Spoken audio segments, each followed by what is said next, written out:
Sư huynh là sao sư huynh không bay mà sư huynh dùng xe Honda chở đợi đi vậy sư huynh? Sư huynh mấy hôm qua ta vô lầu xanh á, cái mấy con yêu tình nó rút hết phép thuật của ta rồi. Thôi bây giờ ta cứ chở đệ cứ bằng xe Honda cũng được mà. Sướng quá. Phong cảnh ở đây đẹp quá bác. Đúng rồi sư huynh, phong cảnh đẹp quá, nhưng mà sư huynh nhớ bữa nào đi lầu xanh nhớ dẫn đệ đi với nha. Trời ơi đệ thích lầu xanh lắm á, đệ thích những cái cô em chân dài đó. Sư huynh đúng là thằng hai to mới bụ lúc nào nó cũng thích con gái. Được rồi, bữa nào sư huynh chở mày đi.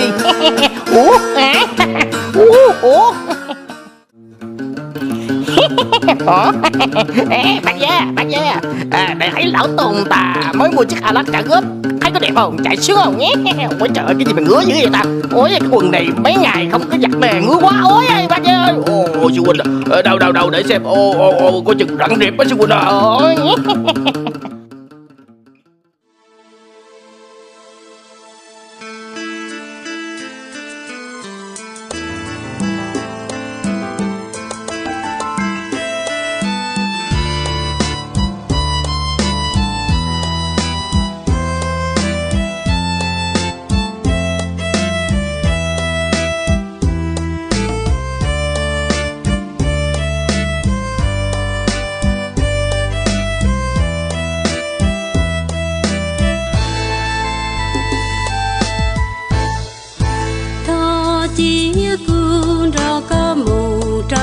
khó thì chỉ nhau có chọn ra tướng chùa cụ giờ cũ cho tu nên trên gì nữa có lúc cụ có thiệt tua chỉ cụ rồi có mu giờ cụ dùa trâu luôn chú nàng đi tây từ trái cụ chỉ muộn đi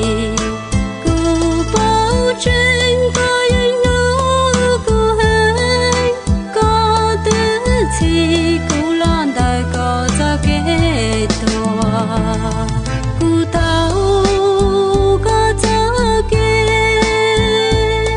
nữ gió ra cái ngày cô rong xia mù